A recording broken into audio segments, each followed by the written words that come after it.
I heard you were already to the stores, but I'm sorry, I'll bring you back with your 2 feet on the earth, and I'll bring you to a place where you don't want to be. I'll bring you to prison. I'm sorry for that. But I promise within 10 minutes, I'll get you out of there. So I get you promised.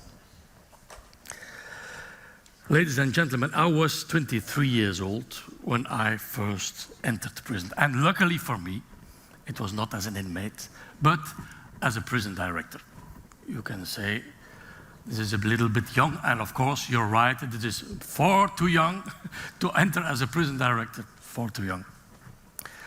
But it happened, and it gave me one advantage. And the advantage is that I have witnessed the evolution of a system from within, and from an interesting point of the organization, namely on the bridge between free society and the prison. Talking about evolution, I have brought with me this picture. On the left side, you can see the interior of the prison of Dublin. It was built in 1795. And on the right side, you can see the interior of the prison of Beveren. Not far away from here, you know it. You pass it when you take your car. It was built in 2014. So, talking about evolution, you can see what happened. Color changed, perhaps more electricity and an isolated roof, I suppose. When this prison of Dublin was built in 1795, it was one of the first ones. Prison is not that old as we think. Prison is born together with the industrial society. Before, people were punished with corporal punishment to stress the value, the most important value at that time, and it was the fear of God and the obedience to the master of society. But when the industrial society rose, then a new value became the most important one. That was the individual freedom. It is written in all our constitutions, in all our declarations of rights. The individual freedom is the most important value of our system. And so it is stressed by the most important punishment, the deprivation of liberty. Prison was born. And in the heart of the prison, you find the cell. This is, in fact, what prison is all about. Solitary confinement. You are taken away from a bad environment and you're thrown back to your own good self, together with the Bible and the visit of a priest, and you will become a good man. You can laugh about it, but this was the whole thing. This was the concept.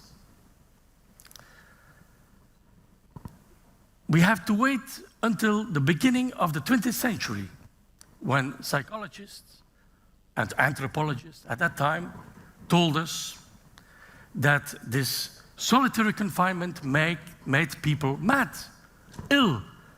It even led to them dying because they committed suicide.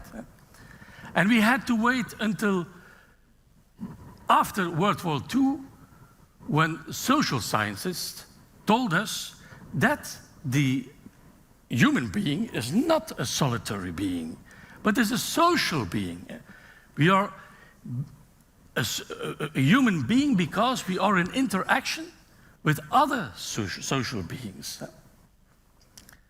But that was after World War II. So when I entered in 1986, there was a prison rule that was made in 1965, and it already stressed the fact that we as a prison director should organize life in prison so that it resembles the life in the real society, because life in prison should prepare for a life after prison. So that seems very normal. Normalization was our duty. But when I entered the system, I did not see very normal things. For instance, this thing, I don't see it in free society. It's really abnormal. Abnormal was also the population that I saw there. You can imagine a free society with 95% of men. I don't. But this is the case in prison. 95% of people there are men, only 5% women. So we can call our sweetheart an angel, but we don't believe that, do we? So, another thing of the population, the prison population is composed of mostly people of lower social classes, with low education, low scholarity, not a good health, poverty, people with problems outside, and people who have problems to meet the expectations of the society we live in, also cause trouble. Of course, this is the case. So I tried, for the normalization, to introduce activities, to bring in people from outside, to organize courses, to organize counseling, to organize guidance of all kinds of stuff. I introduced activities in this prison. And the system reacted very heavily against it, of course, because the system was made for solitary confinement, not for activities. So yes, I tried normalization, but it did not work very much. Luckily for me, overcrowding came upon us. Overcrowding came upon us.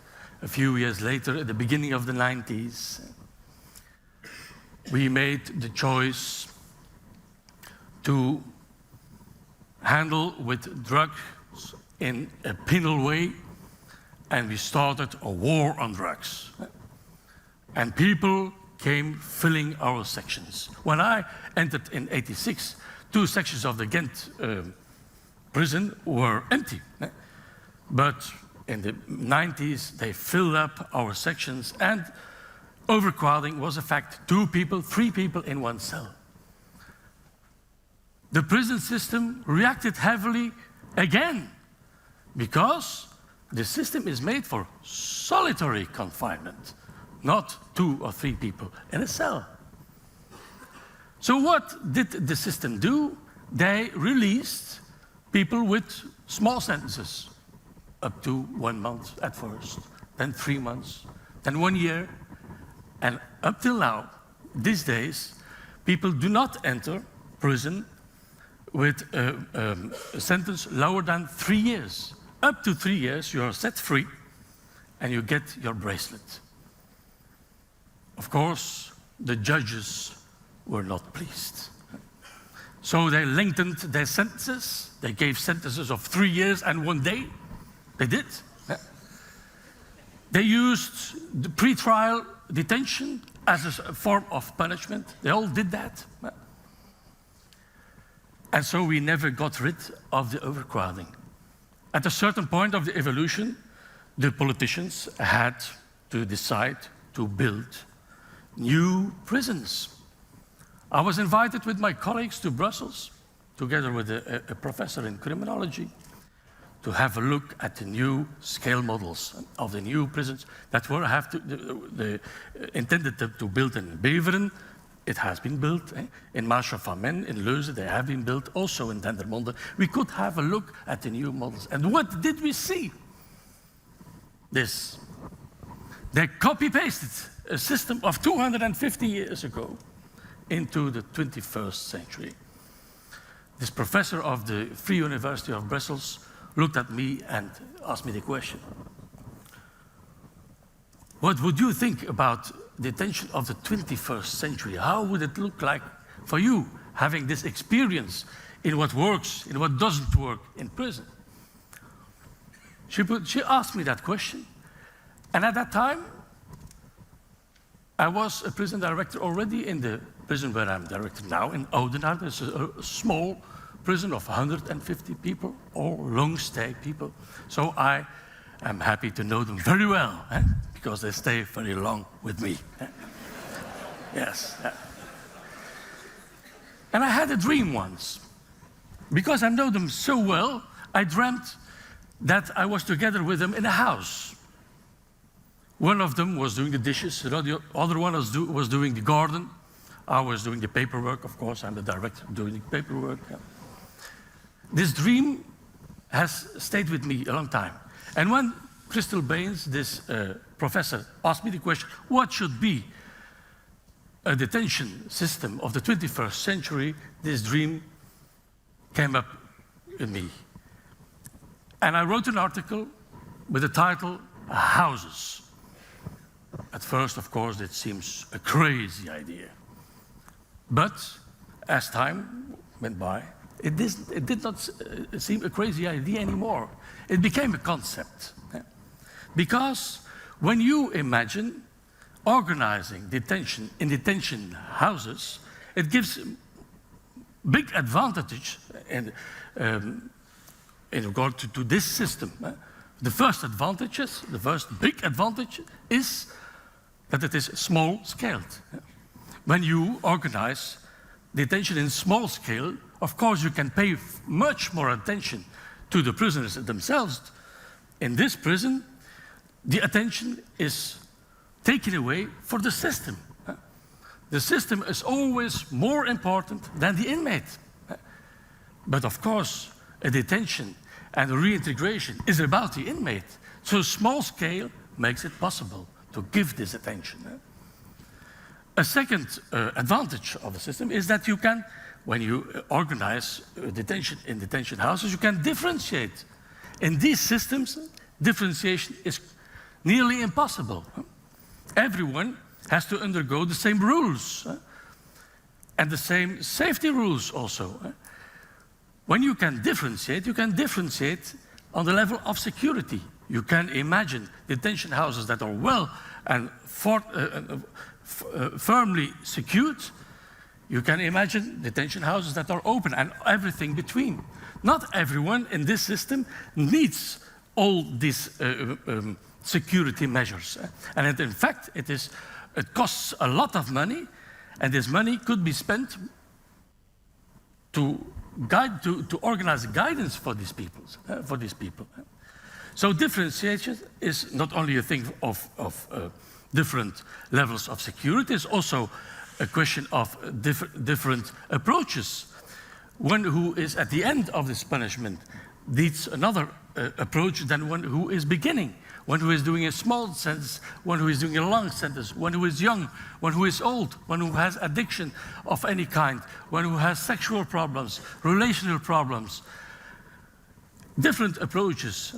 When you organize detention in detention houses, you can organize this differentiation that is so much needed, that we try to put into the system, but this system does not want it. It does not bear it. It does not support it. And a third advantage of organizing detention in detention houses is that you can connect much easier to society, to environment, which is very important. Because you can learn to swim on a chair in your living room, but once you have touched the water, probably you will sink. So it's good when you have to reintegrate people that you do this with the help of the environment.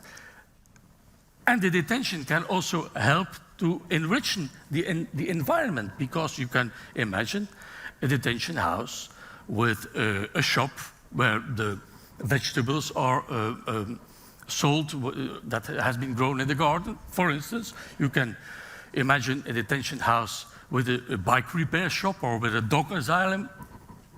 So it is a two-way interaction between detention and society and a real concrete environment. So this crazy idea became a concept.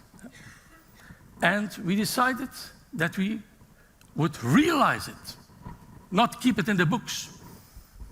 We have written books, we have given conferences, But we surely have lobbied in the political scene and with the press, the two main forces of our society.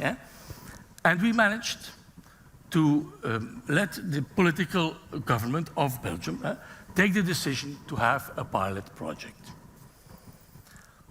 They decided to begin at the end. Of course, this Belgium is surrealistic, we know that. Magritte is everywhere, everywhere. So they decided to start at the end with transition houses. So, because people are afraid when prisoners go out and are set free, so we have to prepare them very intensively to make their reintegration plan work, and we do that in transition house. The first transition house has opened in September in Mechelen. And the second one will open in January in Enghien. And then after a period of 1 year of evaluation, they have already decided, if the evaluation is positive, of course, that 5 other transition houses will follow. But of course, this is not enough for us. We want certainly to use the concept of the detention house at the beginning of the detention. Certainly for young people under 25 who enter for the first time, why lose them in a detention system and afterwards repair? No, we should start with detention houses for these youngsters. So we push the next government, I called Magnette, do it. He will try. He told me. He will try. In the meanwhile, we have become an international organization because this concept is rather new. People think that this is a concept of Norway, but it is not. We have small prisons in Norway, but the detention house is based on 3 principles. Small, differentiated, and connected to society. And that we find even not in Norway. So now 5 countries are working on putting this idea of a new detention into the mind of people, into the mind of press, of politicians, and it's normal that we do it, because I don't know whether you feel it, but I feel it, that this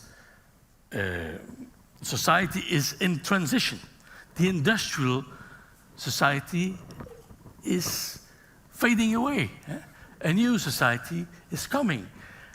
And the individual freedom of man is perhaps now officially the main aim, the main value of our system, but it is gradually taken over by the mutual dependence. Harari, the great thinker, told us when we would be set free, in our splendid freedom, individual freedom, we would, in nature, we would survive for a few weeks. 200 years ago, we would survive for 1 year or 2 years. So we grow in individual dependence. And so this new detention form, this new punishment form, is much more in line with the new value that will support a new kind of society that we are making today. So I need you also. I need the audience. I need you in your bright, free life to think about it and to spread this world. Because also when it comes to punishment, the next big thing will be a lot of small things. I thank you for your attention.